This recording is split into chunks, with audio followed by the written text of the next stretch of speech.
چھپ کے شادی نہ کریں، ٹھیک ہے، میں اس حق میں ہوں. میں بار بار اپنی ویڈیوز میں کہتا ہوں کہ اگر آپ کی بیٹی یا بیٹا کسی اس طرح کے افیئر میں انوالو ہے اور آپ جذباتی طور پہ نہیں علمی طور پہ یہ سمجھتے ہیں کہ بندہ سوٹیبل ہے، پھر ان چکروں میں نہ پڑے کہ میں جو مغل خاندان سے ہوں، یہ سید ہیں، یہ راجے ہیں، ہم تو نہیں ایسے کرتے. ان چکروں سے نکلے. تعلیم اتنی بڑی چیز ہے کہ یہ ان تمام چیزوں سے بندے کو جو ہے وہ ماورا کر دیتی ہے. پھر آپ ضد نہ کریں. لڑکا اچھا ہے، ٹھیک ہے، آپ سمجھتے ہیں دیندار بھی ہے، اگر آپ دیندار ہیں آپ کے لیے ٹھیک ہے.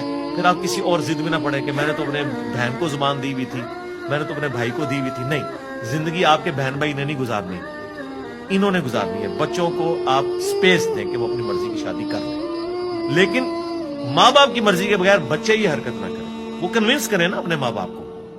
اور اگر ماں باپ کنونس نہیں ہوتے اور آپ